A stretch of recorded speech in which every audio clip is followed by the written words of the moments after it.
Bueno, mire, vámonos en friega marinera. Le pido al equipo que nos grabe porque ya lo saben, la humanidad sigue estando esclavizada por el tiempo. Ya se nos quemaron los frijoles. Vamos a nuestra siguiente mesa, que también se va a poner muy interesante, con nuestros compañeros, con el queridísimo periodista independiente Manuel Hernández Borbolla y el doctor Eduardo Sabugal, académico. Manuel, te saludo primero a ti. ¿Cómo estás? Hola, hola, ¿qué tal, Toño, Eduardo y a toda la audiencia de Sin Censura? ¿Cómo están? Un saludo.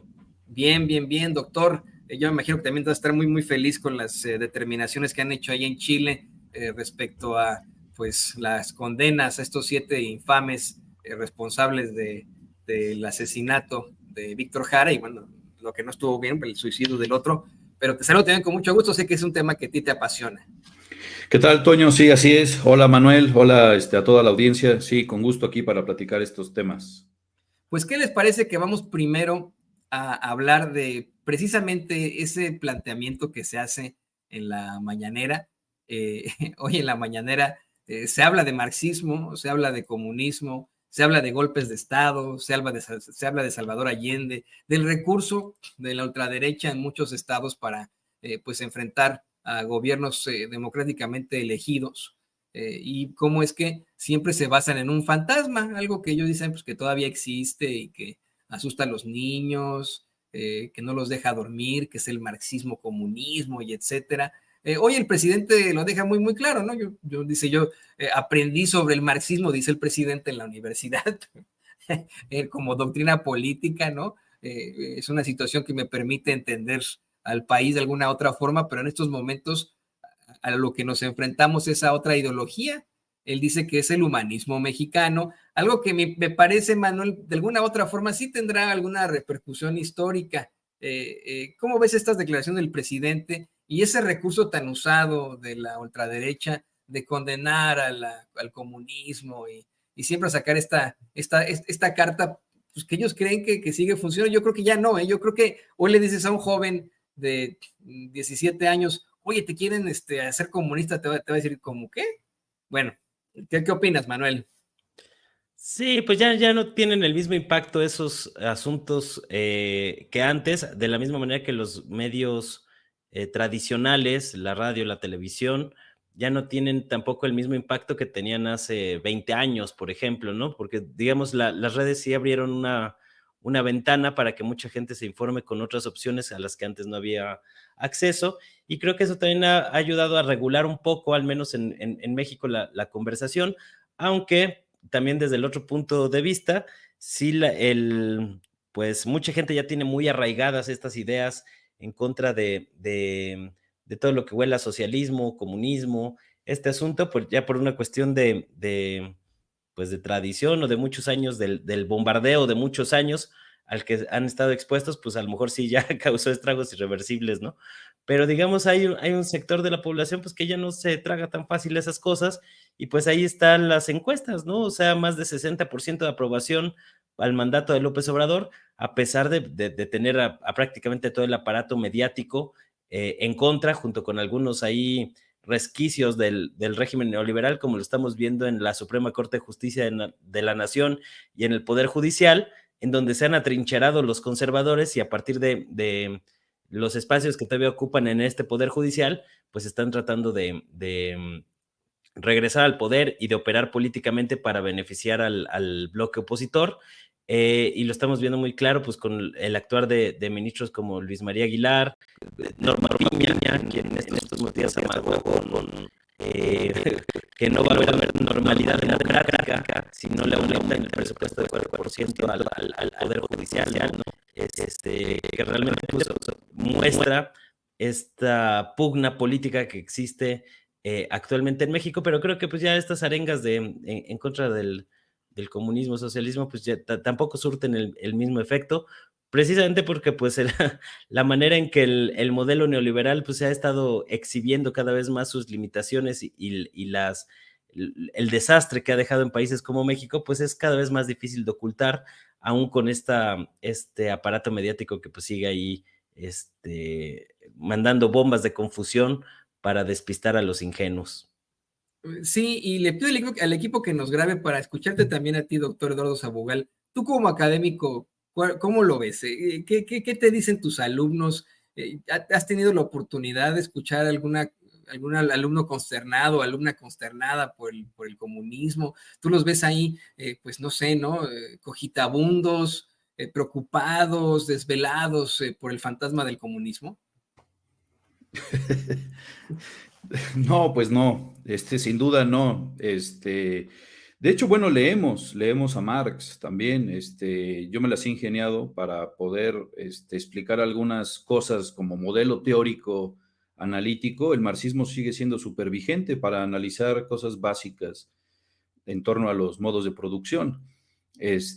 También yo creo que hay que dejar de ver así con ignorancia y con miedo estos conceptos, ¿no? Como lo dijo bien López Obrador en la mañanera, son parte de la teoría política, y no solo de la teoría política, de la filosofía. O sea, el materialismo dialéctico es básico para entender la filosofía del siglo XIX y lo que vino después, ¿no? Entonces, son temas que se ven en la universidad. Cualquier universidad que se digne de ser rigurosa tendría que abordar el materialismo dialéctico, que es el nombre correcto del marxismo, ¿no? Es estúpido pensar que Marx le llamó marxismo a su filosofía. Lo que él plantea es el materialismo dialéctico.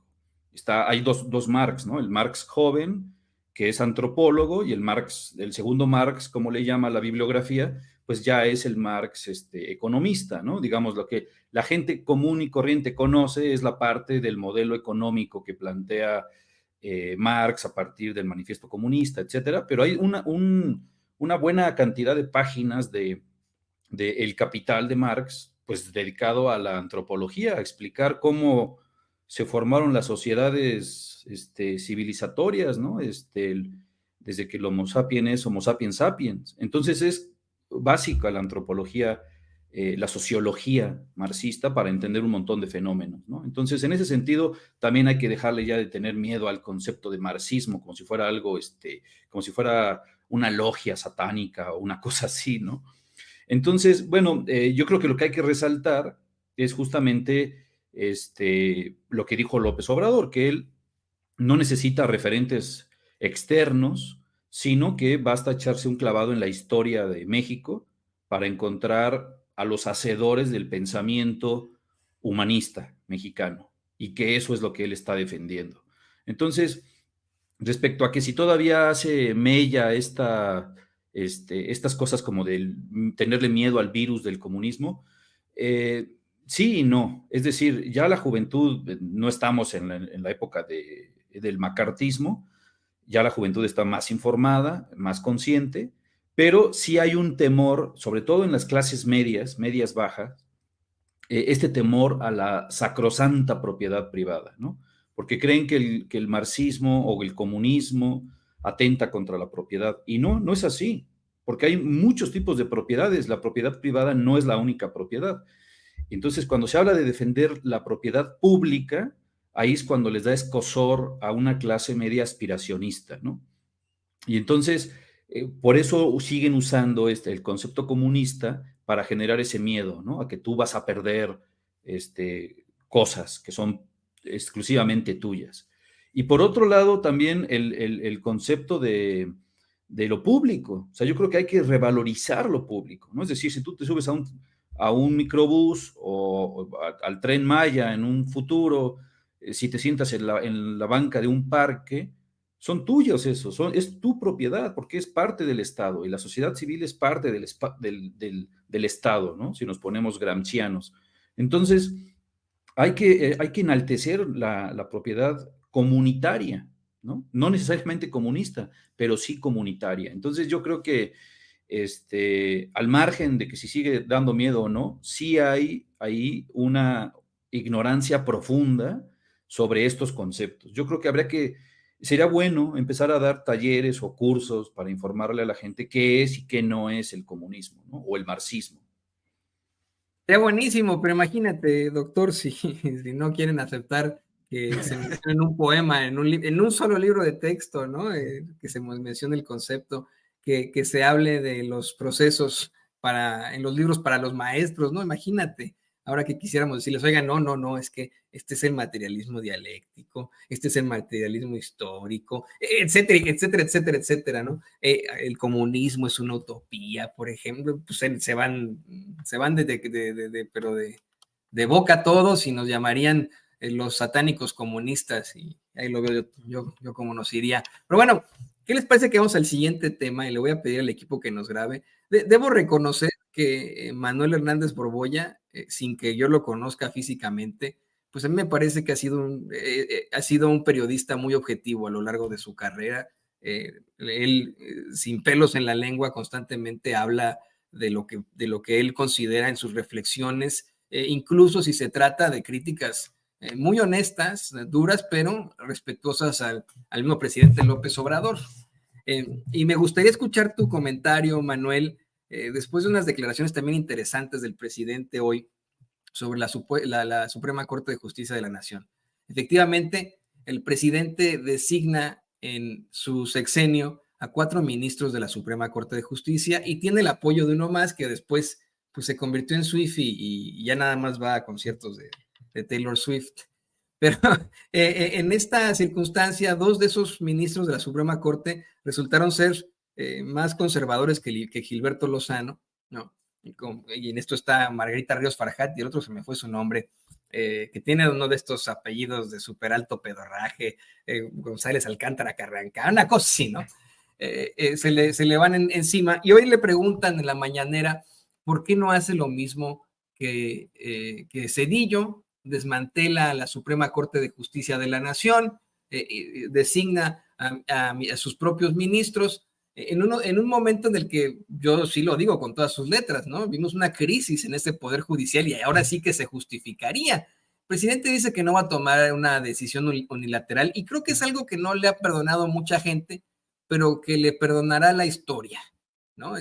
Hasta cierto punto llegará el momento en el que la historia diga, pues Zedillo es el responsable de la deuda de los ricos banqueros para todos los mexicanos durante generaciones, de regalar los ferrocarriles mexicanos al extranjero, de tantas masacres, de además desmantelar a la Suprema Corte de Justicia, y podemos recordar entre tantas cosas a López Obrador por respetar esa Suprema Corte de Justicia, por muy infame que sea, y a pesar de que tiene a una ministra presidenta que hasta se da el lujo de amenazar a la gente o de hacer pues chantajes ahí de lo más violentos. ¿Qué opinas, Manuel?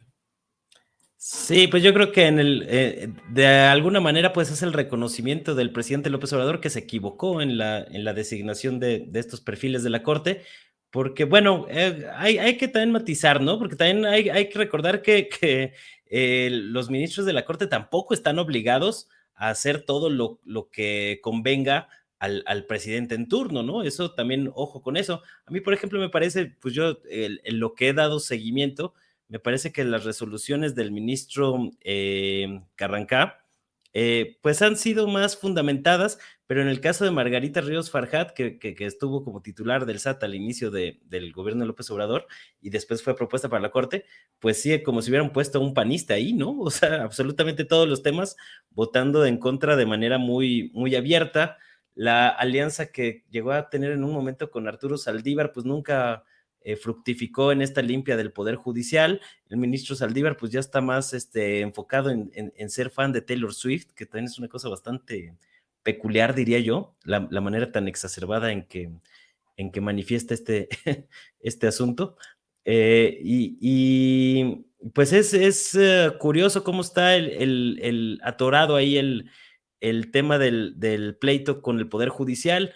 Este amago que hizo Norma Piña de que si no les aumentan el 4% de presupuesto para el 2024 no habrá normalidad democrática en el país, pues me parece un amago vil. O sea, nomás le faltó decir a Norma Piña, pues ya se la saben, saque la cartera, ¿no? Como asaltante de combi, porque están poniendo el tema de que están dejando muy claro cómo van a operar, sobre todo los tribunales electorales, de cara al 2024, como un amague o un chantaje político de que si no el gobierno y el Congreso no cumplen a la hora de darles el dinero que están pidiendo, pues van a mover la maquinaria judicial para que no haya normalidad democrática, ¿no? Se puede entender como un amague, como un chantaje a los otros poderes, ¿no?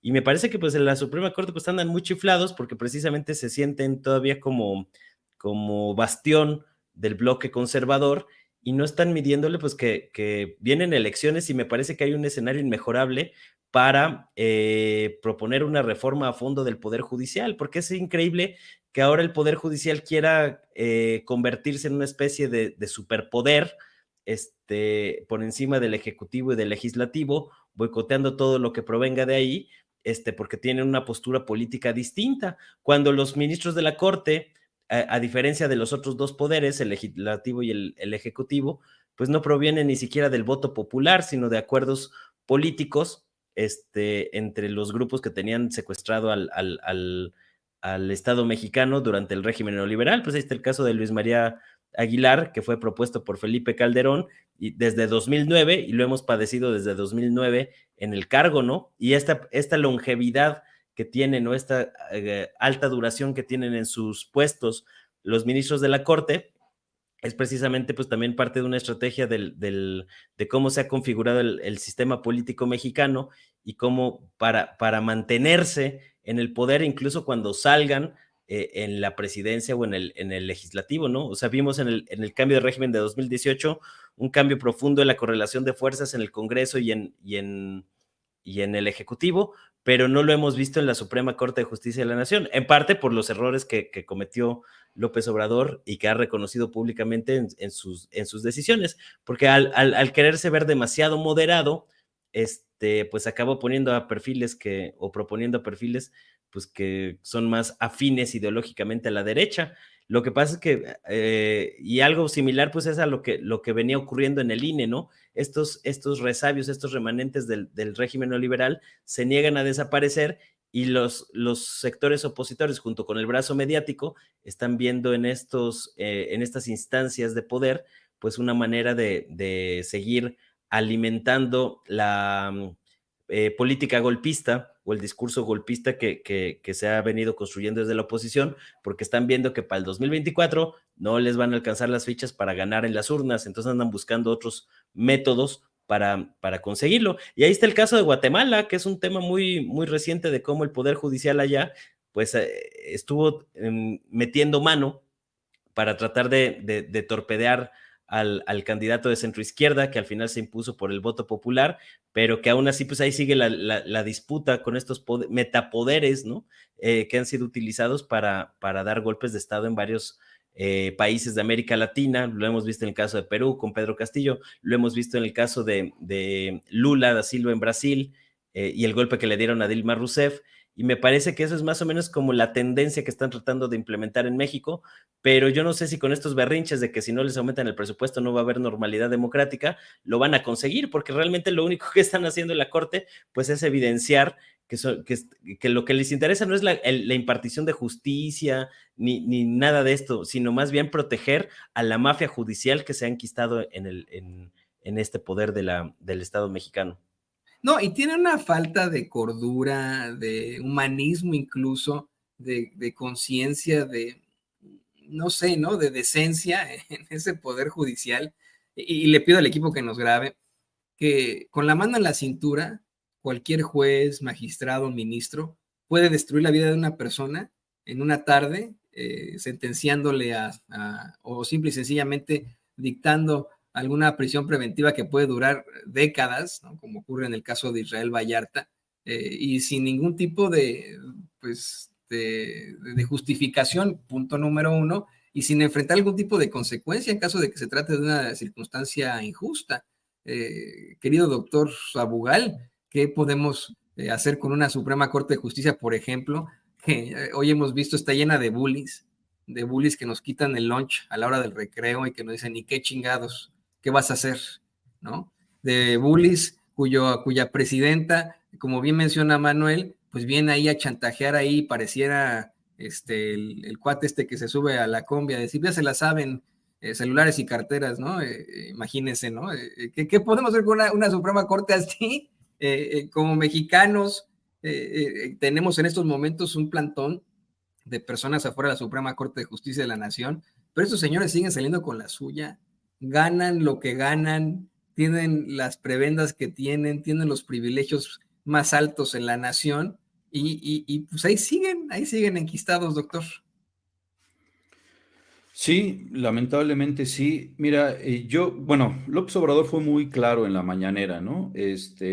La solución es tener mayoría, si se puede, absoluta, eh, al menos más de la tercera parte, ¿no? 2/3 partes en el Congreso, para poder aprobar una reforma de ley que permita que los magistrados pues puedan ser electos, ¿no? Por el pueblo, que es algo que también les causa mucha molestia. Otra vez aparece su clasismo, porque dicen que el pueblo, ¿qué va a saber, no? El pueblo, ¿cómo va a saber quiénes son los que deben estar ahí o no? Van a poner a cualquiera a administrar la justicia. Y bueno, López Obrador explicó claramente que no es así, ¿no? Se habrá una selección de perfiles, de una lista, obviamente tienen que ser abogados, tienen que tener experiencia, tienen que tener pues, ciertas características, pero a partir de esa lista, que el pueblo, nosotros, los mexicanos, las mexicanas, pues podamos elegirlos, como se eligen al Ejecutivo y al Legislativo. Entonces, hasta que no suceda eso, la Corte, ellos mismos no van a generar una transformación al interior, ¿no? Y mira, creo que si alejamos un poquito la cámara, por así decirlo, tiene que ver con una dialéctica entre la revolución y la restauración, ¿no? Entonces, afortunadamente, a partir del 2018 inició esta transformación, que es una forma de revolución, pero el Poder Judicial sigue apostándole a la restauración, es decir, a regresar a como estábamos antes, a volver a restaurar el régimen neoliberal, que todos ya conocemos, ¿no? Asociado al PRI y al PAN. Entonces, están dando su batalla, ¿no? O sea, bajo la lógica interna de la restauración de la derecha, claro que van a seguir usando ese coto de poder que sigue en el Poder Judicial. ¿Cuál es la solución? El poder del voto.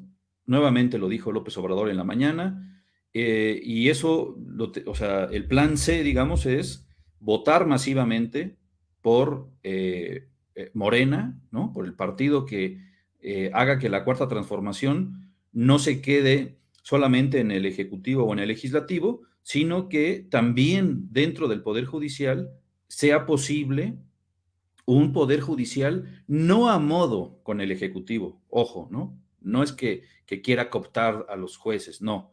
Un Poder Judicial que responda a los intereses de la nación, que eso es distinto, ¿no? ¿Cómo va a responder a los intereses de la nación? Pues que la misma nación los elija, ¿no? Y entonces, digo, lo de los libros de texto es un botón de muestra.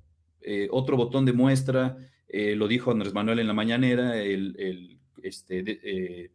descongelar las cuentas bancarias de un familiar de un presunto delincuente que ya está siendo procesado en Estados Unidos, ¿no? Entonces, dijo, ¿en qué cabeza cabe hacer ese tipo de resoluciones, ¿no? Entonces, bueno, ya esto lo veíamos venir desde hace tiempo, esta confrontación, y tiene que ver, decía yo, con la restauración o seguir ahondando con la transformación.